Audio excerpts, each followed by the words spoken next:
खबर शामिल करते हैं पंजगोर से हमारे नुमाइंदा फरीद उमर से।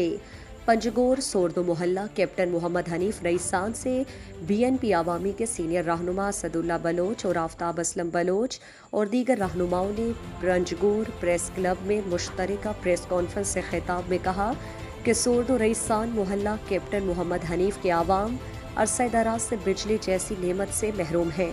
एक नकारा ट्रांसफार्मर से हमारा मोहल्ला समेत 2 और मोहल्ला मुंसलिक है, जिस पर बिजली का लोड ज्यादा होने की वजह से बार बार जल जाता है। इस ट्रांसफार्मर को मोहल्ले वालों ने अपनी मदद आप के तहत कई दफा मुरम्मत किया था, लेकिन अब चलने के काबिल नहीं है। उन्होंने कहा कि हमारा पूरे मोहल्ले का सियासी वाबस्तगी गुज़श्ता 35 साल से है।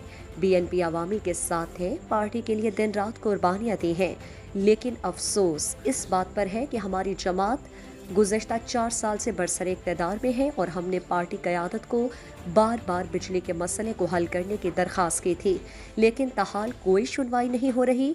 उन्होंने कहा कि गुज़श्ता 4 साल के दौरान हमने कई मराआत हासिल नहीं की, ना ही हमें पार्टी की तरफ से कुछ मिला, बल्कि हमारा पूरा इलाका नज़रअंदाज रहा है। लेकिन फिर भी हमने पार्टी का दामन हाथ से नहीं छोड़ा। लेकिन इस वक्त हमारा पूरा इलाका बिजली से महरूम है। लोग पानी की बूंद बूंद को तरस रहे हैं। अब हमारे सब्र का इम्तिहान ना लिया जाए, क्योंकि अब सब्र का दामन लबरेज हो चुका है। मज़ीद दिलचस्प मालूमात और खबरों से आगाह होने के लिए Gedrosia point Facebook page, Instagram, Twitter को फॉलो और यूट्यूब चैनल को सब्सक्राइब करें। बेल आइकॉन बटन दबाना ना भूलें ताकि मकरान समेत बलूचिस्तान की खबरों से जुड़े रहें।